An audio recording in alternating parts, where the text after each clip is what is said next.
நம்ம எல்லாருக்குமே தெரியும், யோவான் ஸ்நானனை குறித்து ஆண்டவர் சொன்னார். தேவதூதன் அவன் பிறப்பதற்கு முன்பதாக லூக்கா 1ஆம் அதிகாரத்தில் நாம் வாசிக்கிறோம். தேவதூதன் வந்து சகரியாவின் இடத்துல சொல்லும் பொழுது,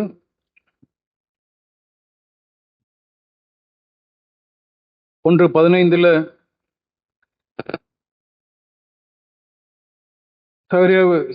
அந்த தேவதூதன் வந்து சொல்லும் பொழுது, he will be great in the sight of the Lord, தேவனுடைய பார்வையில் அவன் பெரியவனாய் இருப்பான் என்று சொல்லி சொன்னார்.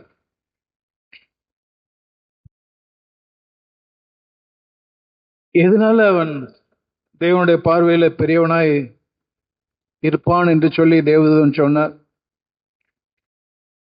தேவனுடைய பார்வையில அவன் பெரியவன் என்பதை தேவனை இதை வைத்து அவனை பார்க்கிறார். ஆண்டவருடைய பார்வையில நாமும் பெரியவர்களாக எப்படி அவருடைய பார்வையில பெரியவர்களாக நாம் இருக்க முடியும்? அவனிடத்தில் உள்ள யோவானிடத்துல நாம் பார்க்கிற அந்த ஆவி, தேவன் அதை தான் பார்த்தார். அவனிடத்துல என்ன ஆவி இருந்தது? யோவான் என்ன சொல்லிட்டே இருந்தார்? யோவான் 1ஆம் அதிகாரம்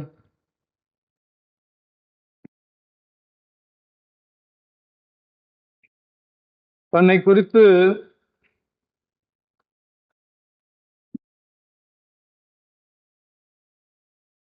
ஒவ்வொருத்தரும் ஒவ்வொரு மாதிரி அவரை குறித்து பேசிட்டு இருந்தாங்க. அவங்களுக்குள்ள கேள்விகள்லாம் இருந்தது. ஆனா அவரிடத்துல அவருடைய இருதயத்தில் இருந்தது. அவருடைய ஊழியம்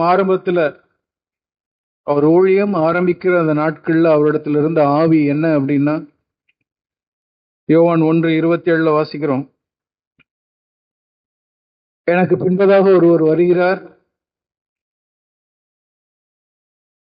அவருடைய பாதரட்சியின் வாரை அவிழ்ப்பதற்கும்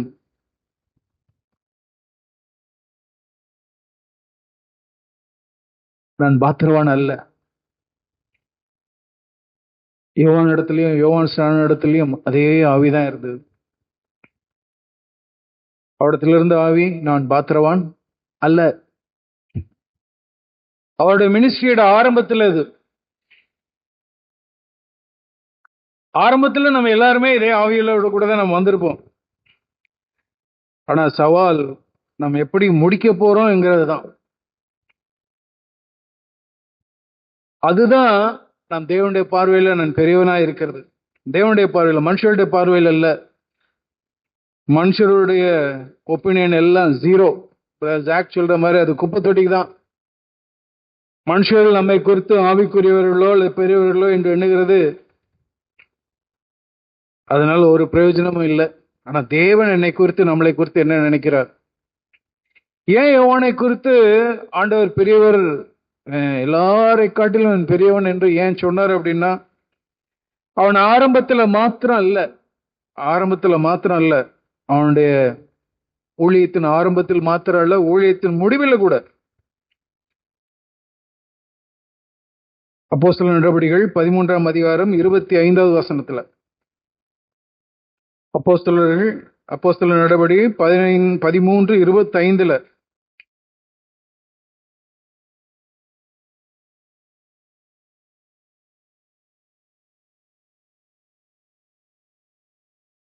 யோவான் தன் பணிவிடை ஓட்டத்தை நிறைவேற்றுகிற பொழுது, end of the ministry, when John was completing his course, தன்னுடைய மினிஸ்ட்ரிய அவர் நிறைவேற்றுகிற பொழுது, 1ஆம் அதிகாரத்துல கேட்டோம் யோவான்ல. அப்பவும் கேட்டாங்க, நீ யார் அப்படின்னு கேட்டப்போ அவரும் அதே தான் சொன்னார், நான் பாத்திரவன் அல்ல. அவரிடத்திலிருந்து வந்த வார்த்தை அதுதான். எனக்கு பின்னாடி ஒருத்தர் வருகிறார், அவருடைய பாதரட்சியை அவிழ்ப்பதற்கு நான் பாத்திரவன் அல்ல. இப்போ பணிவிடை ஓட்டத்தை முடிக்கிறார். அப்பவும் வந்து கேட்கிறாங்க, நீ யாருப்பா? அப்பவும் என்ன சொல்றாரு அவர்? ஆரம்பத்திலும் அதே ஆவி, முடிக்கும் போதும் அதே ஆவி. நான் பாத்திரவான் அல்ல. அந்த வசனத்தில் கடைசியில நான் பாத்திரவான் அல்ல.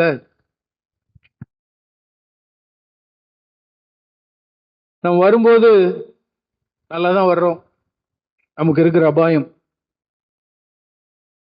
சாத்தானுடைய தந்திரங்கள், நம் அறியாதவைகள் அல்லவே. நம்ம யாரும் வாஞ்சிக்கப்பட்டு போயிடக்கூடாது. நம்ம சபைக்கு வருகிறோம், தேவனை உத்தமமாய் தேடுகிறோம். பொறுப்பில் இருக்கிற சகோதரர்கள் அதை பார்த்து நமக்கு ஒரு பொறுப்பை கொடுக்கலாம். நீங்க இதை செய்யுங்க பிரதர், பாட்டு பாடுங்க, பகிர்ந்து கொள்ளுங்க. சகோதரிகள், நீங்க உங்களை பார்த்து பொறுப்பாக இருக்கிற சகோதரர்கள் சொல்லலாம், நீங்க சண்டே ஸ்கூல் பார்த்துக்காங்க, யூத்துக்கு கொஞ்சம் பார்த்துக்காங்க, டாய்லெட் கிளீன் பண்றதா இருக்கட்டும், ஏதோ ஒரு வேலை தேவனுடைய சபைக்காக நாம் செய்கிற ஒரு காரியம்.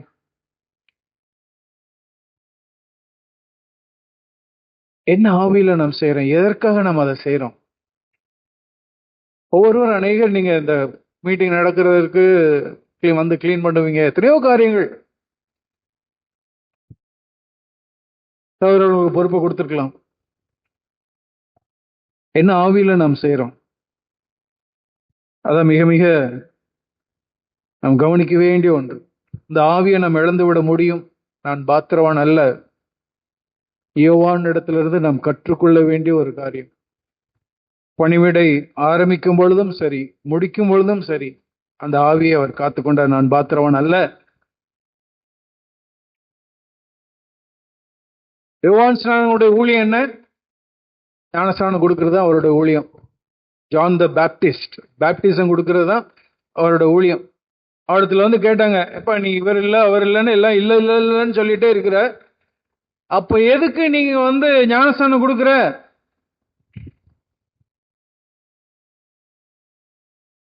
நீ எதுக்கு இந்த ஊழியத்தை நீ பண்ணிட்டு இருக்கிற? சபையில ஏதாயிலும் செய்து கொண்டிருக்கிற நாம் ஒவ்வொருவரும், நானும் நீங்களும், நான் என்ன பேசிட்டு இருக்கிறேன், ஒவ்வொருத்தரும் நாம் ஒன்னொன்னு செய்துட்டு இருக்கிறோம். நான் எதற்காக நான் செய்கிறேன், நாம் செய்கிறோம்? யோவான் இடத்துல கேட்டபோது அவர் சொன்ன பதில், நம்ம இதுக்கு பிரயாசப்படும். அதே பதில நாமளும் சொல்றதுக்கு நாம் பிரயாசப்படும். ஆவியில, வெறும் வார்த்தைகள் அல்ல, நம்முடைய ஆவியில நாம் அதை சொல்றதுக்கு பிரயாசப்படுவோம். என்ன சொன்னார் அவர்? அவர்கிட்ட கேட்டாங்க, யோவான் 1ஆம் அதிகாரத்துல 25வது வசனத்துல, நீ கிறிஸ்துவும் அல்ல, எலியாவும் அல்ல, தீர்க்கதரிசியானவரும் அல்ல, அப்படின்னா நீ ஏன் ஞானஸ்நானம் கொடுக்குற அப்படின்னா 31வது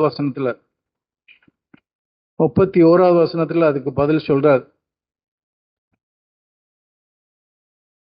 அவர் சொல்றாரு, நானும் இவரை அறியாதிருந்தேன்.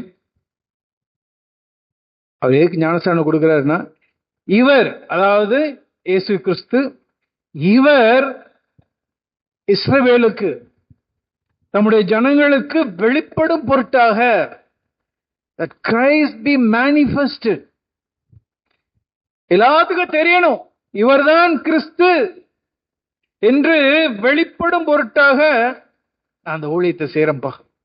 நான் ஜலத்தினாலே ஞானம் கொடுக்க வந்தேன். அவருடைய மினிஸ்ட்ரியோட நோக்கம் என்ன? கிறிஸ்து வெளிப்படணும், கிறிஸ்து வெளிப்படணும். பிரியமானவர்களே, இங்க ஏதோ ஒரு காரியத்தை சபையில செய்து கொண்டிருக்கிற நீங்களும் நானும் எதற்காக நான் செய்யறோம்? கிறிஸ்து வெளிப்படும் பொருட்டாக இந்த ஊழியத்தை நம்ம செய்யறோமா, அல்லது நம் சுயம் வெளிப்படும் பொருட்டாக? ஜேசுதாஸ் வெளிப்படும் பொருட்டாக நான் பிரசங்கம் பண்றேனா?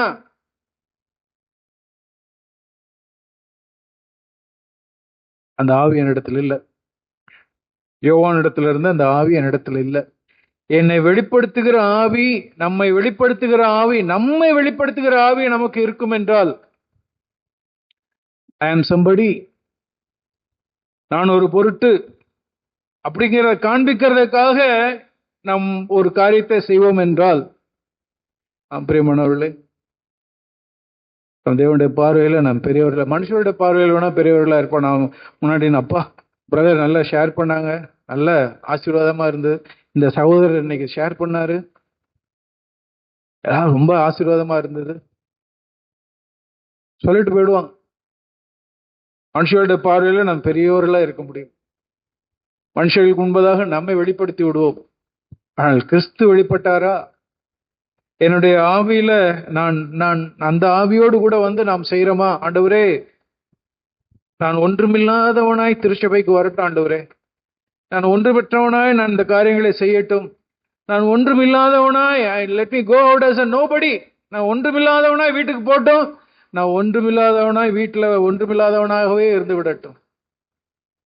Let me come as a nobody, do something as a nobody, go back home as a nobody, and be there as a nobody. நாம நோபடியா இருந்தாதான் கிறிஸ்து வெளிப்படுவார். நான் பாத்திரவன் அல்ல அப்படிங்கிற எண்ணம் நமக்குள்ள இருந்தாதான் இயேசு கிறிஸ்து வெளிப்படுவார். அவனிடத்துல அந்த ஆவி இருந்தது. யோவான் இடத்துல ஆரம்பிக்கும் போதும் முடிக்கும் போதும், அவனோட ஓட்டத்தை முடிக்கும் போதும் ஆரம்பிக்கும் போதும் இருந்தது. அதனாலதான் தேவனுடைய பார்வையில பெரியவரா இருந்தார். இன்னொரு உதாரணம் நம்ம எல்லாருக்கும் தெரியும். ஆபிரகாம் விசுவாசத்தின் தகப்பன், the father of faith. யூதர்களுக்கு வந்து ஆபிரகாம் தான் பெரிய ஆள். தேவனுடைய பார்வையிலும் ஆபிரகாம் வந்து பெரிய ஆள் தான். ஏன் அவன் தேவனுடைய பார்வையில் அவர் பெரியவராக இருந்தார்? அவனிடத்துல இதே ஆவிதான் இருந்தது. ஆபிரகாம் இடத்துலயும் ஏன் தேவன் ஆபிரகாமுக்கு ஃப்ரெண்டா இருந்தார் அப்படின்னா, அவனிடத்துலயும் தேவன் இதே ஆவியை, நான் பாத்திரவான் அல்ல என்கிற ஆவியை அவர் பார்த்தார். ஆதியாகமத்தின் புத்தகம், ஆதியாகமம் 18ஆம் அதிகாரம் 27வது வசனம். ஆபிரகாமுடைய ஆவி என்னவா இருந்தது? நான் சொல்றேன், லார்ட், ஐ ஆம் பட் டஸ்ட் அண்ட் ஆஷஸ். நான் சாம்பலும் தூளும் சாம்பலுமா இருக்கிறேன் ஆண்டவரே. அவனுடைய ஸ்பிரிட் அப்படிதான் இருந்தது. தேவனுடைய சமூகத்துல போய் அவன் ஜெபிக்கும் பொழுது அவன் இந்த ஆவியில தான் போனார். ஆண்டவரே, நான் தூளும். அவன் ஒரு ஜெப கூட்டத்துல நின்று இத சொல்லல. அங்க வேற யாருமே கிடையாது, தேவனும் அவர் மாத்திரம் தான் நிக்கிறாங்க. இன்னைக்கு நம்ம ஜெப கூட்டத்துல வந்து ஆண்டவரே, நான் நோபடி, நான் ஒன்றுமில்லை, நான் சாம்பலு தூளு, ரொம்ப ஈஸியா சொல்லிடலாம். ஆனா தேவனுடைய சமூகத்துல நாம் உண்மையாய் சொல்ல முடிகிறதா? ஆபிரகாம் தேவனோடு கூட தனித்து இருக்கும் பொழுது அவனுடைய இருதயத்திலிருந்து வந்த ஆவி, ஆண்டவரே, ஐ அம் நோபடி, நான் தூளும் சாம்பலும்.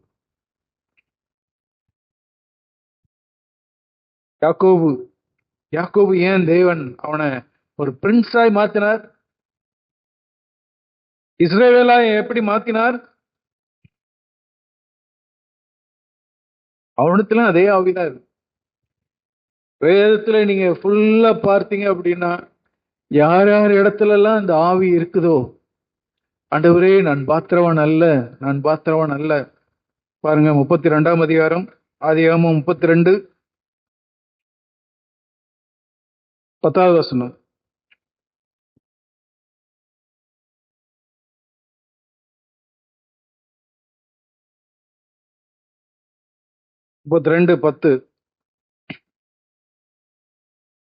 அவனிடத்துல இருந்து, அடியேனுக்கு தேவரீர் காண்பித்த எல்லா தயவுக்கும் எல்லா சத்தியத்துக்கும் நான் எவ்வளவேனும் பாத்திரன் அல்ல. உலக ஆசீர்வாதங்களை பெற்றுக்கொண்டான். இப்போ தேவனோடு கூட தனித்திருக்க போறான்.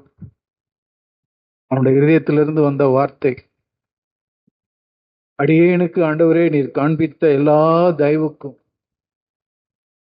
இந்த இந்த இந்த இந்த சிவகாசி டவுன்ல ஆண்டவரே எத்தனையோ கிறிஸ்தவர்கள் இருக்கிறாங்க ஆண்டவரே. ஆனாலும் இந்த புது உடன்படிக்கையின் மேன்மையான இந்த புது உடன்படிக்கையின் சத்தியங்களை எத்தனையோ கல்விமான்கள் இருக்கிறாங்க, அறிவாளிகள் இருக்கிறாங்க, வேத பண்டிதர்கள் இருக்கிறாங்க ஆண்டவரே. அவங்களுக்கெல்லாம் நீர் வெளிப்படுத்தாம ஆண்டவரே இந்த சத்தியங்கள் எல்லாம் நாங்க அறிந்து கொள்ளும்படிக்கு எங்களுக்கு கிருபை பாராட்டி இருக்கிறீங்களே. தேவரே காண்பித்த எல்லா தயவிற்கும் எல்லா சத்தியத்துக்கும் நான் எவ்வளவேனும் பாத்திரம் அல்ல.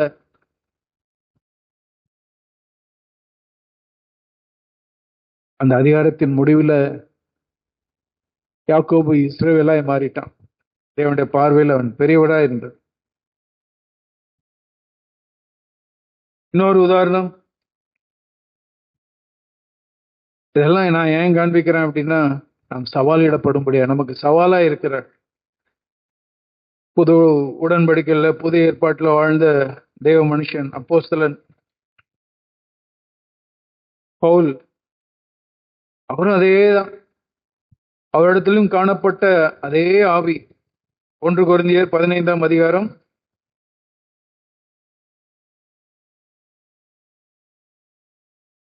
1 கொரிந்தியர்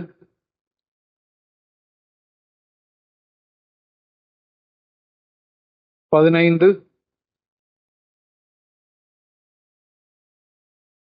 9வது வசனம்.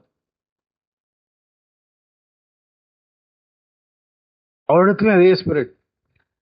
அப்போஸ்தலர் எல்லாரும் நான் சிறியவனா இருக்கிறேன் ஆண்டவரே, நான் அவர் சொல்றார், அவருடைய ஆவி கொரிந்தியருக்கு எழுதும்போது சொல்றார், நான் அப்போஸ்தலன் என்று பெயர் பெறுவதற்கும் பாத்திரன் அல்ல. I am not fit. I am not worthy. I am not worthy. நான் பாத்திரவான் அல்ல.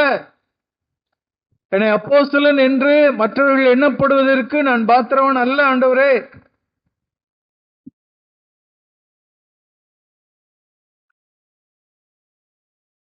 நம்முடைய ஆண்டவரும் இரட்சகருமாகிய நம்முடைய ரட்சிப்பின் அதிபதி இயேசு கிறிஸ்து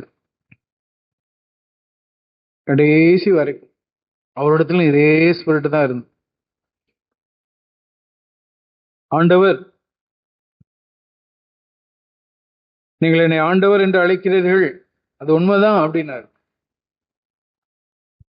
I am your master, it's true, உண்மைதான். ஆனா அந்த ஆண்டவர் சிஷ்யர்களுக்கு ஆண்டவராக இருக்கிறவர், அவர் தேவன். அவர் சொன்ன வார்த்தை என்ன தெரியுமா? அவரிடத்துல கடைசி நாள்ல, இந்த பூமியில் இருந்த கடைசி நாள்ல அவரிடத்துல இருந்த ஆவி. லூக்கா 22ஆம் அதிகாரம்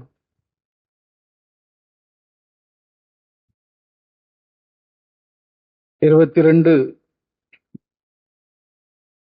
27 அவர் கடைசி பகுதியில் எப்படியா சொல்றாரு பாருங்களேன். நான் உங்கள் நடுவிலே பணிவிடைக்காரனை போல இருக்கிறேன். நான் உங்கள் நடுவிலே எஜமான அல்ல, ஆண்டவனா அல்ல, நான் உங்கள் நடுவிலே நான் பணிவிடைக்காரன். என்ன சொல்றார்? நீங்க எல்லாம் எனக்கு சேவை செய்வதற்கு நான் பாத்திரவான் அல்ல அப்படின்றார். நான் பணிவிடைக்காரன்பா.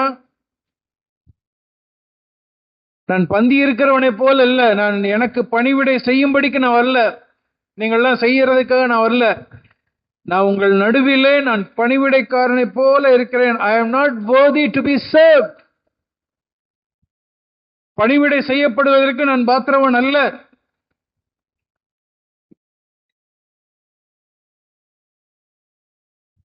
திருச்சபையில நாம் எவ்வளவோ சத்தியங்களை கேட்டிருக்கிறோம், எவ்வளவோ அறிவை நாம் பெற்றிருக்கிறோம். ஆனா அந்த அறிவெல்லாம் நம்மளை எங்க வழி நடத்திட்டு போறது? நாம் தெரிந்து கொண்ட சத்தியங்கள் நம்மளை எங்க நடத்திட்டு போயிட்டு இருக்கு? இயேசு கிறிஸ்து இந்த பூமியில மனுஷனாய் தான் வந்தார், நம்மை போல. அவருக்கெல்லாம் ஸ்பெஷல் நாலேஜ்லாம் ஒன்றும் கிடையாது. நானும் நீங்களும் எப்படி கற்றுக்கொள்கிறோமோ அதே போல தான் அவருக்கு சான்ஸ். அவர் எல்லாவற்றையும் தன்னை வெறுமையாக்கி விட்டு தான் அங்க வந்தார். கர்த்தத்துக்குரிய எல்லாவற்றையும் ஸ்டில் த லார்ட், அவர் ஆண்டவராக தான் இருந்தார், தேவனாக தான் இருந்தார். ஆனாலும் எல்லா மகிமையும் இறக்கி விட்டுட்டு தான் இந்த பூமிக்கு சாதாரணமாய் வந்து அவரும் நம்மை போல தேவாலயத்துல போய் வேதத்தை திறந்து வாசித்து தான் தேவனுடைய காரியங்களை கற்றுக்கொண்டார், தேவனை அறிந்து கொண்டார். தேவனை குறித்துதான் அறிவு அவருக்கு வளர்ந்தது, சத்தியத்தை அறிந்து கொண்டார். நாமளும் அறிந்திருக்கிறோம். யோவான் 13ஆம் அதிகாரத்துல முதல் வசனம்,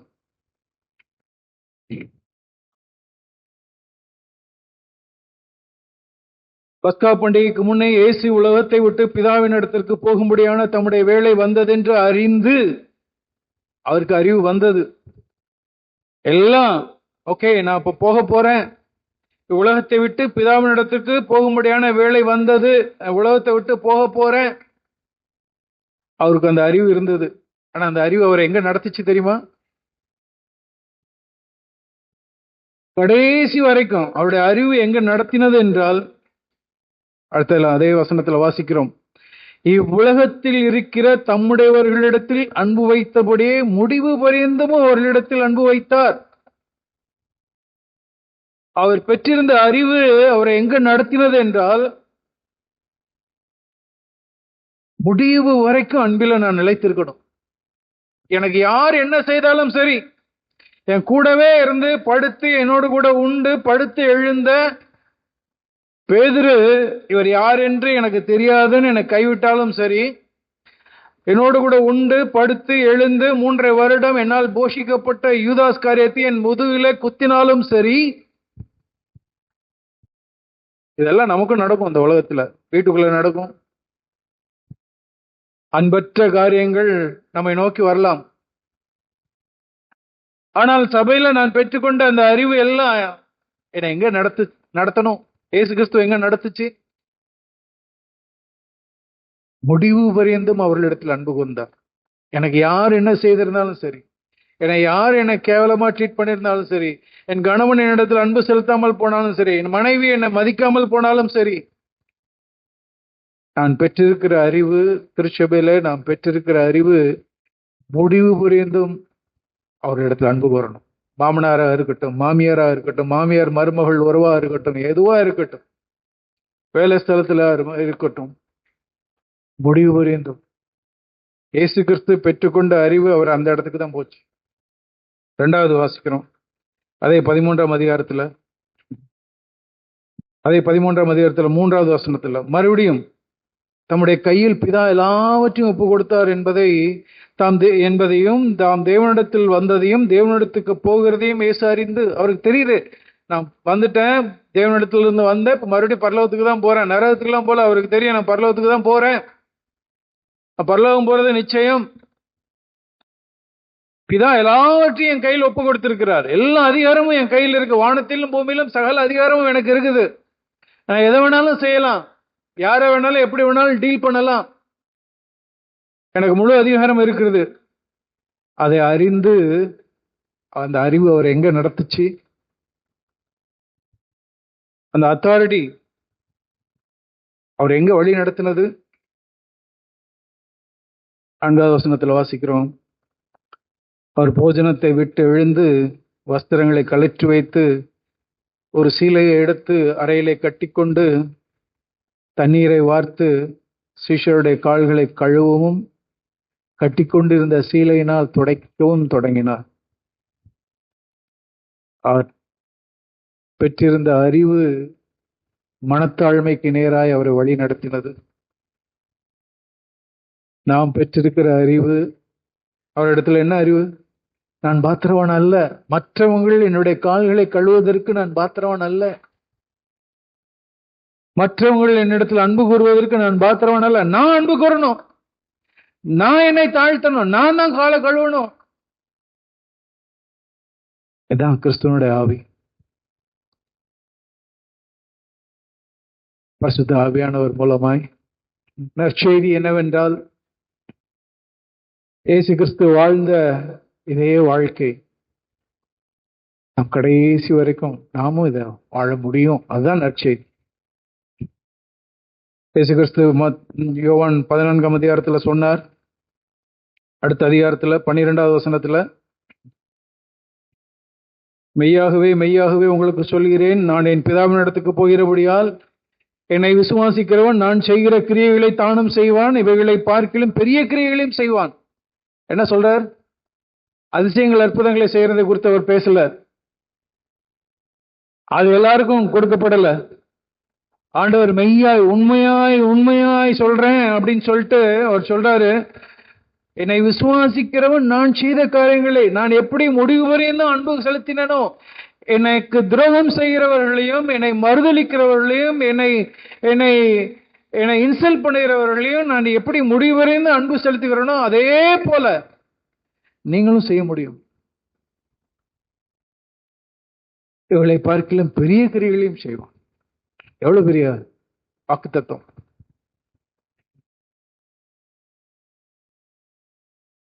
இதெல்லாம் சாத்தியமா? ஆண்டவருக்கு தெரியும். அதனாலதான் ஒரு வாக்குத்தத்தம் கொடுக்கிறார். 13வது வசனத்துல, 14:13, நீங்கள் என் நாமத்தினாலே எதை கேட்பீர்களோ குமாரனில் பிதா மகிமைப்படும்படியா அதை செய்வேன். எதற்கு? இந்த வாக்குத்தத்தத்தை நம்ம எத்தனையோ காரியத்துக்கு நம்ம யூஸ் பண்றோம். ஆண்டவரே, என் பிள்ளைக்கு நல்ல காலேஜில் இடம் கிடைக்கணும், எனக்கு நல்ல என் மகளுக்கு நல்ல வரன் கிடைக்கணும், எத்தனையோ உலகத்து காரியங்களுக்காக நம்ம இதை நம்ம இந்த வாக்குத்தத்தத்தை, ஆண்டவரே உங்களுடைய நாமத்திலே எதை கேட்டாலும் செய்வேன்னு சொல்லியிருக்கீங்களே, நான் கேட்கிறேன் ஆண்டவரே, உலகத்து காரியத்திற்காக நம்ம கேட்கிறோம். ஆனா என்ன கான்டெக்ட்ல ஆண்டவர் இதை சொல்லியிருக்கிறார்? அவரை போல அன்பு செலுத்தும்படிக்கு, நான் பாத்திரவன் அல்ல என்கிற வாழ்க்கை வாழும்படிக்கு, அதிகாரத்துக்கு கீழ்ப்பட்டவன் என்கிற அந்த வாழ்க்கை வாழும்படிக்கு. இதை ஆண்டவரே நானும் இந்த வாழ்க்கை வாழ வேண்டும், என் நாமத்தினாலே நீங்கள் இதை கேட்பீர்கள் என்றால், ஆண்டவர் சொல்றாரு, பிதா மகிமை குமாரனில் பிதா மகிமைப்படும்படியாய் அதை செய்வேன்.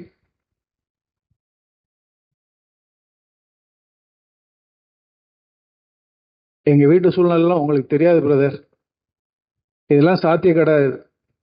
அந்த மாதிரிலாம் அன்பு செலுத்த முடியாது. அந்த மாதிரிலாம் தாழ்த்தணும் அப்படின்னா தலையில மிளகா அரைச்சிட்டு போயிடுவாங்க.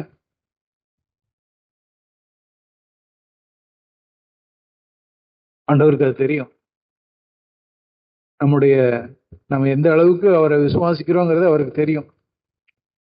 அதனாலதான் மறுபடியும் அதே வார்த்தையை சொல்றாரு. அந்த வாக்குத்தத்தை 2வது முறை சொல்றாரு 14ல, நாமத்தினாலே நீங்க எதை கேட்டாலும் செய்யறேன், எதை கேளுங்க நான் செய்ய. இந்த வாழ்க்கை வாழ்வதற்கு உங்களுக்கு என்ன தேவையோ அதை கேளுங்க, நான் உங்களுக்கு செய்யறேன். அன்பு கூற முடியலையா நீங்க கேளுங்க, உங்களை தாழ்த்த முடியலையா நீங்க கேளுங்க. பாத்திரவான் என்கிற எண்ணம் எப்பொழுதுமே ஓங்கிருக்கு. ஆண்டவரே, உம்மை போல நான் பாத்திரவான் அல்ல, பரிசுத்தவான்களை போல நான் பாத்திரவான் அல்ல என்கிற ஒரு எண்ணத்தோடு நான் வாழணும். கேளு, என் நாமத்தினாலே அந்த வாழ்க்கை வாழும்படிக்கு நீ கேளு, நான் அதை செய்யறேன். எதை கேட்கறது? எனக்கு என்ன வேணும்? இந்த வாழ்க்கை வாழ்றதுக்கு எனக்கு என்ன வேணும்? அதையும் சொல்றாரு. நீங்கள் என்னிடத்தில் அன்பா இருந்தால் என் கற்பனைகளை கைக்கொள்வீர்கள். இடத்துல அன்பா இருந்தீங்கன்னா, if you love me you will obey. இப்ப எனக்கு என்ன தேவை? நான் என்ன கேட்கணும்? நான் அன்பா தேவனிடத்துல நான் அன்பா இருந்துட்டேன் அப்படின்னா, ஆண்டவரே நான் பாத்திரவான் அல்லங்கிறது எனக்கு எளிதாக வந்துடும். ஆண்டவரே நான் ஒரு பொருட்டல்ல, எளிதாக வந்துடும். ஆண்டவரே நான் அதிகாரத்துக்கு நான் கீழ்பட்டு இருக்கிறேன்ங்கிற எண்ணம் நமக்கு ஆட்டோமேட்டிக்கா வந்துடும். அதிகாரத்துக்கு கீழ்பட்டு இருக்கிறது நமக்கு எளிதாக இருக்கும். எப்போ தேவனிடத்துல நான் அன்பு செலுத்துவேன் என்றால், தேவனுடைய அன்பு என்னுடைய இருதயத்தில் ஊற்றப்படும் என்றால், நான் என்ன கேட்கணும்? நான் என்ன கேட்கணும்? இந்த அன்பை நான் கேட்கணும். ஆனா அந்த அன்பை நான் உற்பத்தி பண்ண முடியாது, நாம உற்பத்தி பண்ண முடியாது. ஆண்டவருக்கு அதுவும் தெரியும். அதனாலதான் அவர் சொல்றாரு 16வது வசனத்துல, நான் என் பிதாவை வேண்டிக் கொள்ளுவேன், அப்பொழுது என்றைக்கும் உங்களோட கூட இருக்கும்படிக்கு சத்திய ஆவியாகிய வேறொரு தேற்றரவாளனை உங்களுக்கு உதவி செய்யும்படிக்கு, இங்கிலீஷ்ல ஹெல்ப்பர்னு இருக்கும், உங்களுக்கு உதவி செய்யும்படிக்கு, இந்த வாழ்க்கை வாழுவதற்கு உங்களுக்கு உதவி செய்யும்படிக்கு, என்னுடைய மகிமையை காண்பிக்கும்படியாய் பரிசுத்த ஆவியானவரை நான் தரேன். என்னுடைய மனத்தாழ்மையின் மகிமையை நீங்கள் பார்க்கும்படிக்கு, அதுல பங்கு பெறும்படிக்கு நான் பரிசுத்த ஆவியானவரை தரேன். அவர் உங்களிடத்தில் வருவார். பரிசுத்த ஆவியானவர் மூலமா ரோமர் 5:5 சொல்லப்பட்டது போல தேவ அன்பு உங்களுடைய இருதயங்களில் ஊற்றப்படும்.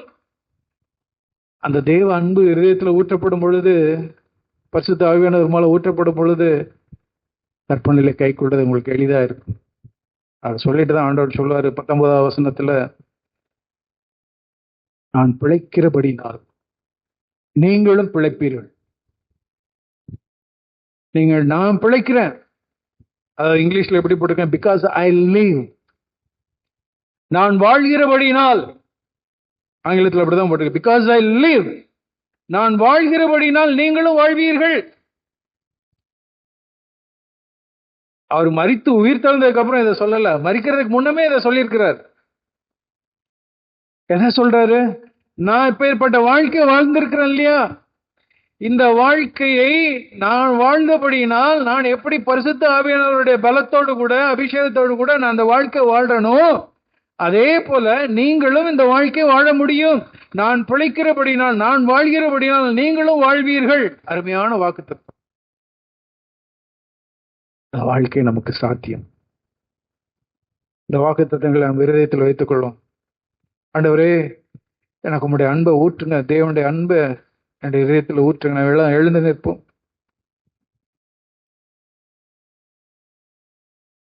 எழுந்து நின்று நாம் தேவனிடத்துல கேட்போம். ஆண்டவரே, பிரியமானவர்களே, இது வாழ்வா சாவாங்கிற பிரச்சனை. ஏதோ ஒன்று ஒரு செய்தியா இது இல்லை. ஆண்டவர் நம்முடைய இருதயங்களில் எழுத விரும்புகிறேன். நான் பாத்திரவன் அல்ல, நான் அதிகாரத்துக்கு கீழ்ப்பட்டவன். இந்த பெரிய விசுவாசம் நமக்குள்ள இருக்கணும்னு தான் தேவன் மனுஷகுமாரன் வரும் பொழுது இந்த விசுவாசத்தை காண்பாரோ. யோவான் கரெக்டா முடிச்சார். அவர் ஆரம்பிக்கும் போது எப்படி முடிச்சாரோ அதே போல கடைசியாகவும் முடித்தார். நான் பாத்திரவன் அல்ல என்கிற எண்ணத்தோடு கூட நாமளும் முடிக்க முடியும். இயேசு கிறிஸ்து அப்படிதான் முடித்தார். நாமளும் முடிக்க முடியும் பரிசுத்த ஆவியானவர் மூலமாய். ஆகையினால நம் தேவனிடத்துல நாம் கேட்போம். ஆண்டவரே, எனக்கு பரிசுத்த ஆவியின் நிறைவு வேணும், என்னை அபிஷேகிங்க ஆண்டவரே. இந்த வாழ்க்கை வாழும்படிக்கு நீர் வாழ்ந்தது போல நானும் வாழும்படிக்கு ஆண்டவரே எனக்கு பரிசுத்த ஆவியின் அபிஷேகத்தை தாங்க என்று சொல்லி நாம் இருதயத்துல நாம் கதறுவோம். ஏதோ இன்னைக்கு ஒரு நாள் கேட்டுட்டு போறது அல்ல, வீட்டுல போய் கதறுவோம், நாளைக்கும் கதறுவோம். தேவன் நம்மளை அபிஷேகிக்கும் வரைக்கும் ஒவ்வொரு நாளும் நான் அபிஷேகத்தை பெற்றிருந்தாலும் சரி, ஆண்டவரே என்னை உம்முடைய ஆவினால் நிரப்பும், நான் இந்த வாழ்க்கை வாழணும் ஆண்டவரே, என் நாமத்தினாலே நீங்கள் இதை கேட்டீர்கள் என்றால் செய்வேன்னு சொல்லியிருக்கிறார் ஆண்டவர். நமக்கு உதவி செய்யும்படிக்கு நமக்கு தம்முடைய பரிசுத்த ஆவியை தந்திருக்கிறார். நாம் நன்றியாய் தேவனை துதித்து அர்ப்பணிப்போம். தகப்பனே, ஆண்டவரே, இந்த சிவாசி பட்டணத்துல ஆண்டவரே நீர் உமக்கென்று ஒரு சிலரை தெரிந்து கொண்டு இருக்கிறீர் ஆண்டவரே. ஆண்டவரே, இந்த பெரிய விசுவாசத்தை எங்கள் ஒவ்வொருவரிலும் நீர் பார்க்கணும், காணணும், சந்தோஷமா இருக்கணும் ஆண்டவரே. இந்த வாழ்க்கை உண்மை போல வாழணும் ஆண்டவரே. இது எங்க சொந்த பலத்தினால முடியாது ஆண்டவரே. ஆகையினால்தான் நீங்க எங்களுக்கு ஒரு உதவியாளர் எங்களுக்கு தந்திருக்கிறீங்க. இருக்கிற ஒவ்வொருவரையும் நீ பரிசுத்த ஆவியினால் நிரப்பும். இந்த வாழ்க்கை வாழும், நீர் வாழ்ந்த அதே வாழ்க்கை ஆண்டவரே, நாங்க அந்த வாழ்க்கையை நோக்கி நாங்க ஒவ்வொரு ஸ்டெப் எடுத்து நாங்க போகணும். இன்னைக்கு ஆண்டவரே, இன்றைக்கு அப்படியே நாங்கள் ஆண்டவரே இங்க இருக்கிற ஒவ்வொரு மனம் திரும்பி இடத்துல வரணும். நீங்க உதவிச்சிங்க ஆண்டவரே. தொடர்ந்து அவருடைய இருதயங்களிலே நீர் இடைபடும் பேசும் ஆண்டவரே. உங்களுடைய நாமத்தை நீர் மகிமைப்படுத்தும். ஒவ்வொருவருக்கும் நீர் உதவிச்சு உங்களுடைய பரிசுத்த ஆவியினால் நீர் நிரப்புங்க ஆண்டவரே, நிரப்புங்க. இயேசுவின் நாமத்தில் ஜெபிக்கிறோம் நல்ல பிதாவே, ஆமென்.